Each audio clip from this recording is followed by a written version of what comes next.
Aquí comienza Paralímpicos, el podcast del Comité Paralímpico Español, con David Blay. Hola, soy Eva Coronado Tejeda, nadadora paralímpica y vivo en Aldaya, uno de los pueblos destruidos por la Dana. El día 29 de octubre yo estaba en mi casa junto a mi familia. Estábamos viendo en la televisión todo lo que estaba pasando en Utiel cuando nos suena una alarma en el móvil. Al poco nos levantamos a mirar por la ventana y vemos que viene mucha agua. Mi padre y yo bajamos rápidamente a por los coches para intentar salvarlo. Empezamos a ver cómo entraba agua, intentamos achicarla, vimos que nada, que no había forma, pasó de llegarnos por los tobillos a las rodillas, de las rodillas a la cadera, y ya llegó un momento en el que nos llegaba por el pecho y ya no podíamos hacer nada. En el momento en el que todo empezó, cuando bajamos a la planta baja de mi casa, solo piensas, ¿qué puedo salvar? Y lo primero que se me ocurrió fue coger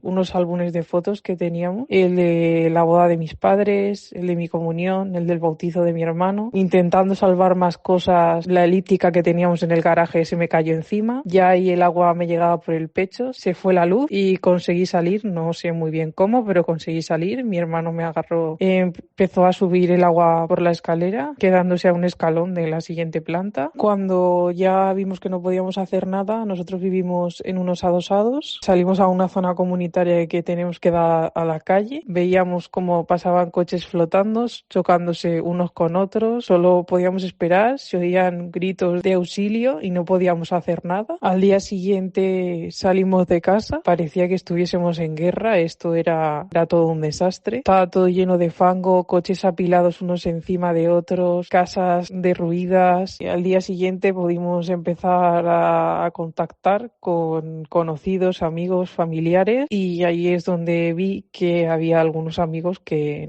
estaban desaparecidos y que no se sabía nada de ellos. Todo esto claramente nos pilló desprevenidos, con lo cual nos pusimos a limpiar, ayudar a hacer todo lo que pudimos, pero sin material adecuado, con lo que eso conllevó heridas en los pies, en las manos, infecciones. A nivel personal, las pérdidas solo han sido materiales, aunque han sido muchas, pero doy gracias porque estamos los 4 vivos. Deportivamente he perdido todo el material. Teníamos todo lo que es el material deportivo en esa planta, teníamos como una especie de gimnasio, la ropa de Tokio, toda la ropa de París, todos esos recuerdos de todos esos internacionales que llevo yendo desde 2015, las medallas, todo. Me gustaría retomar cuanto antes mis entrenamientos para estar lista para las competiciones. Espero poder recibir ese apoyo para poder seguir cumpliendo mis sueños y poder seguir llegando a lo más alto con la natación. Es el testimonio de Eva Coronado, nadadora paralímpica que estuvo en el epicentro de la Dana, en la riada que asoló la provincia de Valencia hace poco más de un mes. Y queríamos empezar con ella, para que no solo la gente se dé cuenta de todo lo que se ha sufrido en territorio valenciano, sino para reivindicar 2 cosas. Una, que a pesar de que haya pasado un mes, nadie se olvida de ellos y de ellas. Y la segunda, que el Comité Paralímpico Español se ha puesto en marcha para ayudar a todas las personas afectadas por lo ocurrido el 29 de octubre con la finalidad de intentar restablecer, al menos deportivamente, toda la vida que sea posible. Bienvenidos, bienvenidas a este podcast oficial del Comité Paralímpico Español, en el que nadie se queda atrás. Uno de los lemas del paralimpismo que sin duda más se ha tenido que aplicar en los últimos días y que nos lleva a concebir, por un lado, la esperanza y por el otro, las historias que nos siguen inspirando para mirar siempre hacia un futuro mejor.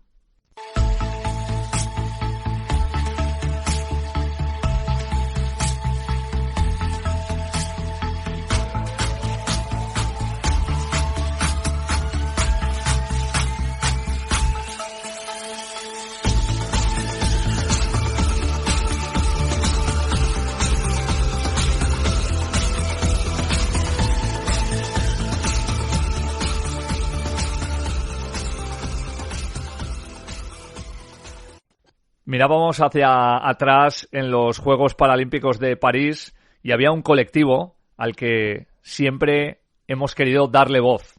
especialmente en este podcast, porque muchas de las cosas buenas que pasaron durante la estancia de los deportistas y las deportistas en territorio francés llegaron gracias a las personas voluntarias que estuvieron con la delegación española ayudando y formando parte, porque así lo sentimos quienes estuvimos allí, del equipo que estuvo presente durante 18 días en la capital francesa. Por eso le hemos pedido a Israel Iñiguez que nos traiga 2 testimonios especiales. El de 2 voluntarias que fueron fundamentales en todo lo que ocurrió durante los meses de agosto y septiembre y que también son capaces de contarnos desde el corazón cómo vivieron ellas la experiencia. Isra, ¿con quién estás? Muy buenas. Hola, David. Bueno, pues un evento de la magnitud de unos Juegos, ya sean olímpicos o paralímpicos, no sería posible sin la participación de los voluntarios. Su labor en las diferentes instalaciones o en el día a día de las propias delegaciones nacionales se hace absolutamente imprescindible. Desde la atención en las masivas llegadas a los aeropuertos de la ciudad o a las propias sedes de competición, hasta la colaboración y el apoyo en el desarrollo de las competiciones, siempre proporcionando la mejor y más eficaz información a los participantes. Personas hospitalarias y con buenas dotes para las relaciones sociales que hacen de la experiencia de los Juegos algo único, ya no solo por lo puramente profesional. En el caso de España, París nos dio a conocer un equipo de voluntarios extraordinario, que facilitó y mucho las cosas a nuestra delegación. Personificado en las figuras de María Zapata y de Mónica Belisario, ambas nos explican que su voluntariado en unos Juegos es una de las mejores experiencias de su vida. En París he vuelto a ser testigo como voluntario y desde las bambalinas de lo que es la organización de los Juegos, de la gloria de los vencedores, de la superación de los propios límites, de la humanidad de todos y cada uno de los integrantes del equipo español y obviamente de la profesionalidad, de la cara más divertida, de los momentos de tristeza o decepción al no conseguir los retos. También he visto el compañerismo, la perseverancia de unos y otros, esa superación constante, la empatía demostrada y grandes momentos de amistad del cual se sido testimonio, ¿no?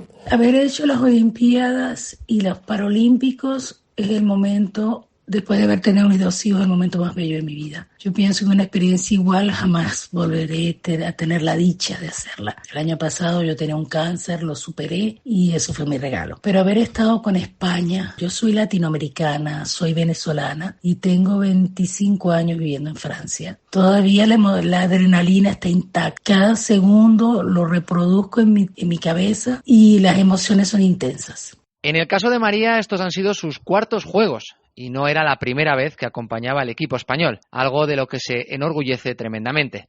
En el caso de Mónica, nos explica de manera muy clara por qué ella eligió España. Desde la empapada por las lluvias torrenciales de algunos de los días puntuales en los cuales pues, queríamos poner a salvaguarda los materiales de los deportistas, como las bicicletas o las maletas o cualquier otra actividad que teníamos, hasta el poder recorrer la vila, ir a los sitios más inverosímiles para conseguir cualquier cosa que fuera necesaria para el equipo o para los deportistas. Por otro lado, el hecho de poder llevar un vehículo del comité organizador pues nos permitía acelerar y movernos por la caótica ciudad de París con su tráfico a todos los sitios de manera directa y también ha sido una experiencia a recordar. Pasan las Olimpiadas y me preguntan desde que llegué por mi personalidad, conozco desde el portero hasta el de arriba, todo el mundo. Y me dice, Mónica, tú has trabajado mucho, me decía la mamá pool, la mamá gallina, ¿qué delegación quieres? Y yo le digo, yo quiero estar con España, porque España es, como decimos en mi tierra, es la tierra madre.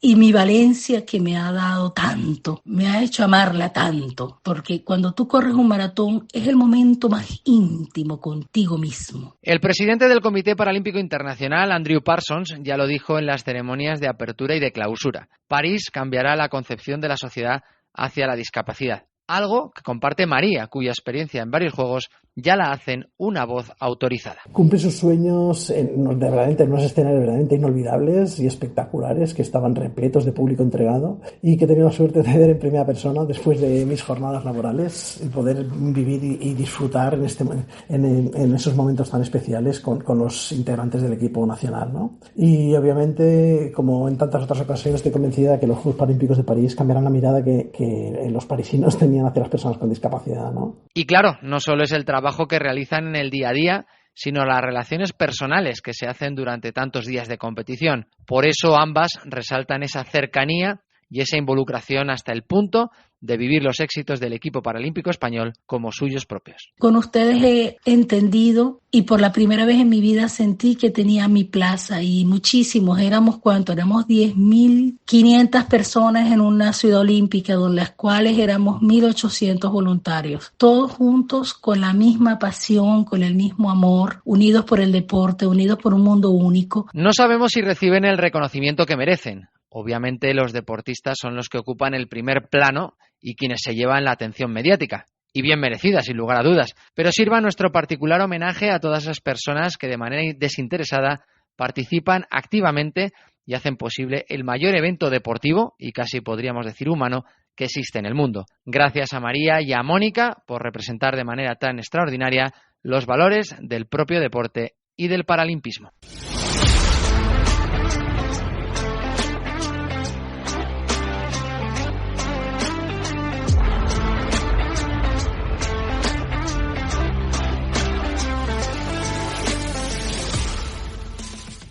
Ha vuelto la Liga de Baloncesto en silla de ruedas, se ha puesto en marcha una vez finalizado el periodo de los Juegos Paralímpicos y como cada mes ya os adelantábamos que a Álvaro Gavilán lo íbamos a destinar a explicarnos cuáles son las características de cada deporte para que podamos entenderlo mejor cada vez, que ya son muchas, que vayamos a verlo por la tele, en streaming o cada vez que leamos o escuchemos alguna cosa relacionada con ellos.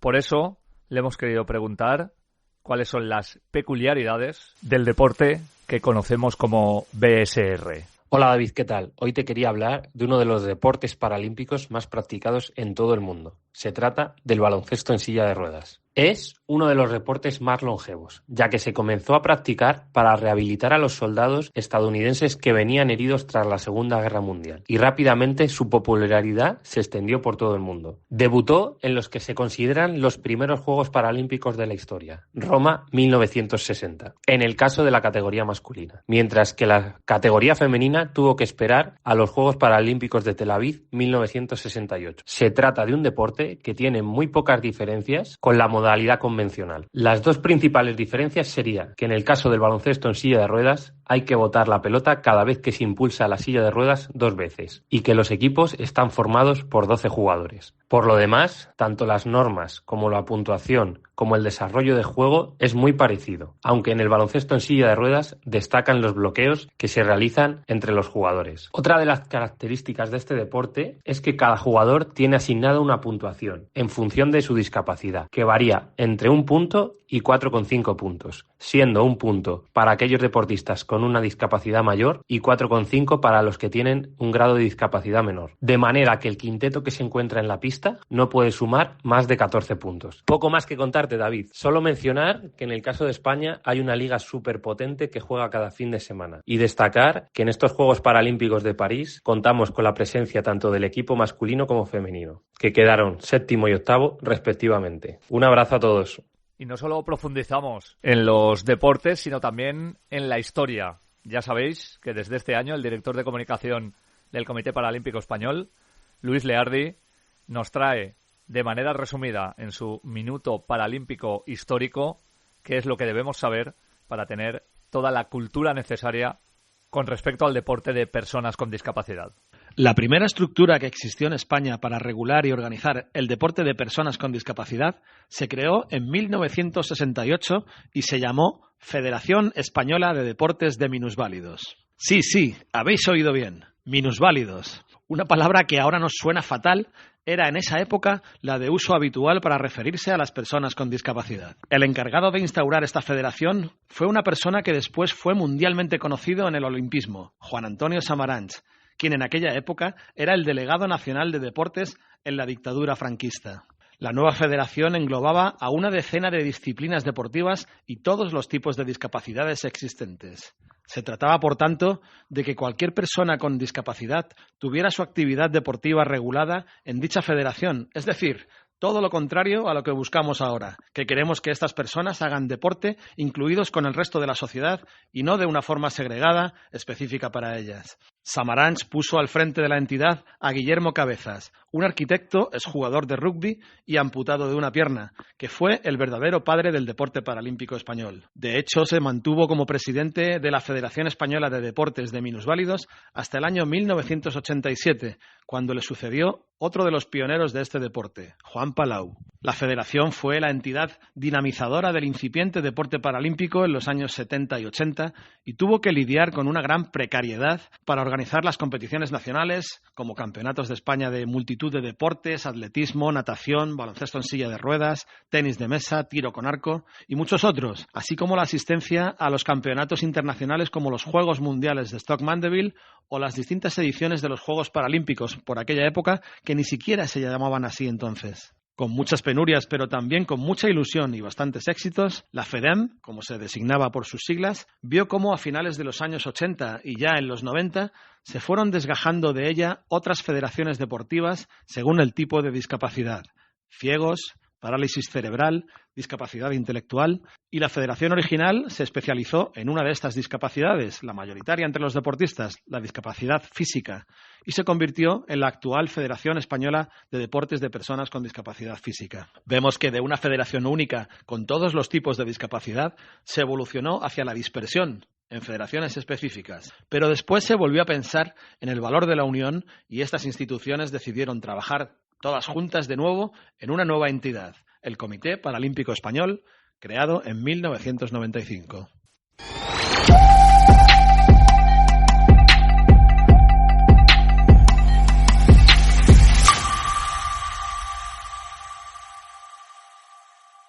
Seguramente pocos esperaban cuando el 2 de junio de 2008 sus padres nació Iraide Rodríguez, que iban a pasar todas las cosas que han pasado y todavía las que tienen que ocurrir. Pero lo que seguramente no se imaginaban, más allá de la lesión medular que sufrió, es que posiblemente tengan a la deportista más hiperactiva de las últimas décadas en el movimiento paralímpico.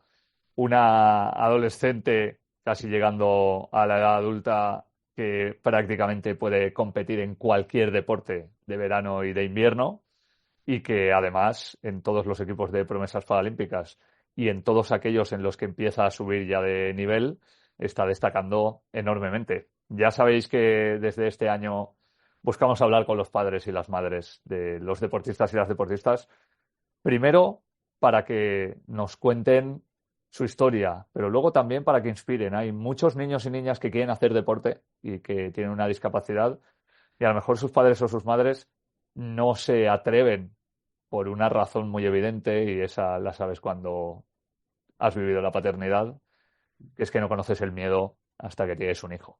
Así que queremos hablar con Moisés Rodríguez, que además va de un lado a otro con su hija también, y seguramente tenga muchas historias que contarnos. Moisés, ¿cómo estás? Muy buenas. Hola, buenas. Bien, aquí, en casa, tranquilito.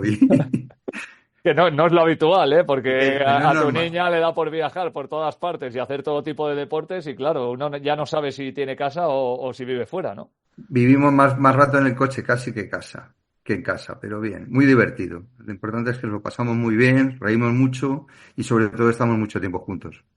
Yo creo que esa es una de las mayores claves, ¿no? Porque al final también hay muchos deportistas que tienen que empezar una carrera lejos de sus padres, pero al final también por la lesión medular que tiene Iraide y por el hecho de que vosotros desde el principio le hayáis apoyado en su carrera, incluso como cuenta ella, ¿no? Casi camuflarais su rehabilitación haciéndole practicar deporte, pues de ahí ese núcleo familiar ya no ha salido.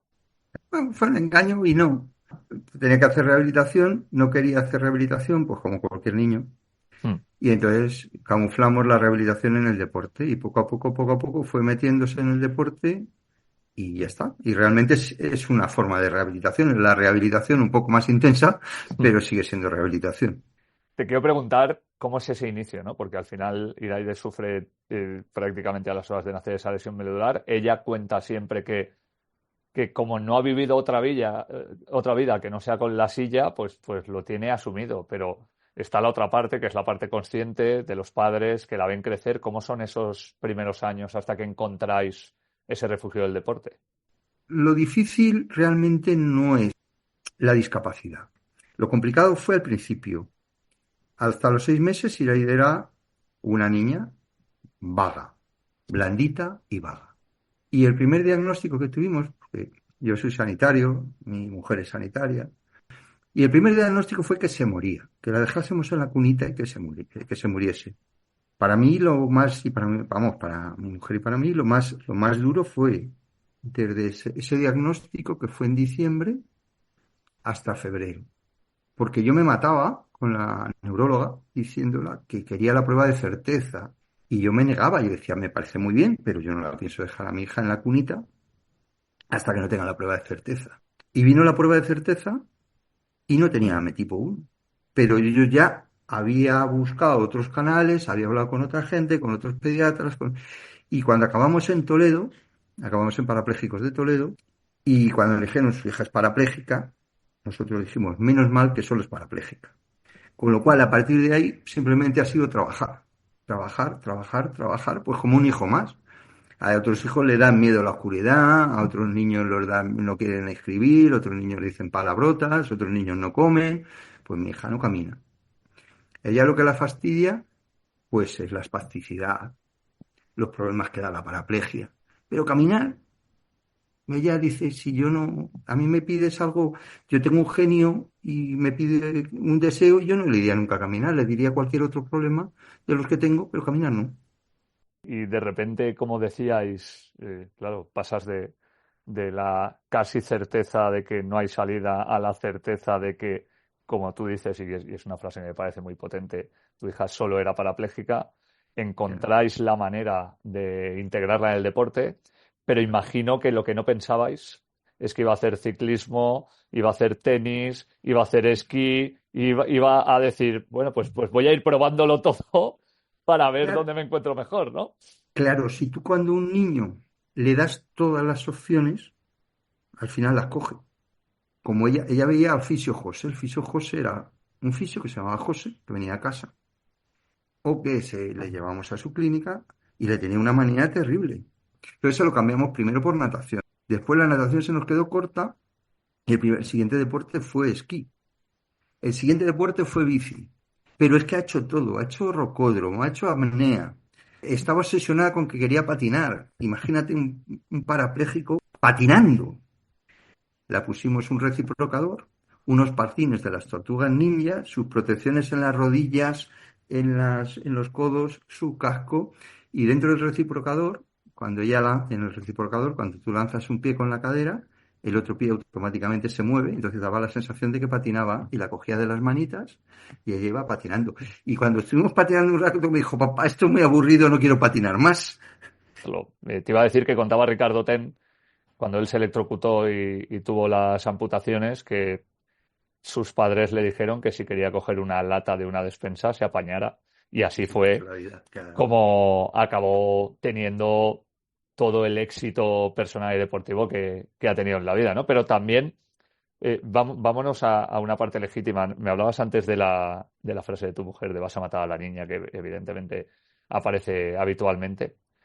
Pero ¿cómo vive un padre o una madre que su hija se tire unos esquís a 80 o 90 kilómetros por hora cuesta abajo? Porque tú sabes que tiene que hacer cosas, pero también sabes que hay un riesgo evidente y muy grande, ¿no?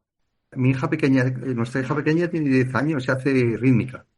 Pues los riesgos son los que tiene rítmica. Cuando tú haces esquí, los riesgos son los de esquí. Cuando haces apnea, los riesgos son los de apnea. Cuando haces tenis, y son riesgos. ¿Que se te encoge el corazón cuando se pega el primer bofetón? Por supuesto que se te encoge, pero se me encogía con ella, se me encogía con el mayor y con la pequeña.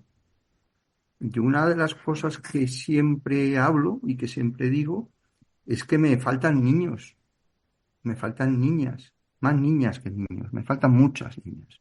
Que se caen, pues se levantan. Que no se puede levantar, ya la levantas tú. Que se lesiona, pues se la cuida, pero se va a lesionar igual que un niño que camina. Hemos hablado de todo lo que fue hasta ahora. Te quiero preguntar de todo lo que está siendo y de todo lo que será. Para empezar, de todo lo que está siendo, ¿cómo estáis viviendo todo ese crecimiento deportivo que ya es alto nivel en los equipos de promesas paralímpicas, en invierno, en verano, con muchos deportes que no son una concreción, sino que son enormemente variados por concentraciones, por competiciones, por material, por complexión física. ¿Cómo estáis gestionando una carrera tan atípica como la de Iraide? Pues nada, riéndonos. Es decir, yo considero que cualquier trabajo, si lo quieres hacer bien, te tienes que preparar. Entonces, Iraide tiene que prepararse. Y ahí dice que quiere ser médico y deportista. Entonces tiene que estudiar y tiene que hacer deporte. Y tanto una cosa requiere buenas notas, que es sacrificio, y el deporte requiere mucho entrenamiento, mucha disciplina, buenos horarios, Es ella la que lo ha elegido y se lo pasa bien tanto en los estudios como en el deporte. Con lo cual, para un padre que tengas un niño, se ponga unas metas y simplemente a cumplirlas, porque la gente piensa que el deporte es pasárselo muy bien. Y te lo pasas muy bien, pero sufres, sudas, lloras, te duelen las cosas, madrugas. Tienes que hacer cosas que no te apetecen hacer. Cuando tienes un entrenador que te dice es que esto está mal hecho y tú no, está bien hecho. No, el entrenador siempre tiene razón, está mal hecho y hay que hacerlo de esta manera. Entonces, es divertido y realmente lo que buscan es dentro de 4 años. Dentro de 4 años te van a medir y vas a llegar o no. Mira, precisamente me la dejas votando haciendo el símil futbolístico para terminar con una pregunta que te tengo que hacer. ¿Creéis que primero va a llegar Milán o que va a llegar Los Ángeles? Ojalá llegase Milán, porque Iraide el esquí lo lleva en las venas. El ciclismo también, pero es que Milán está antes. Simplemente es eso, pero realmente llegará donde crean que debe llegar y cuando deba llegar. La ilusión es, si no es esta, es en la siguiente, ella lo sabe.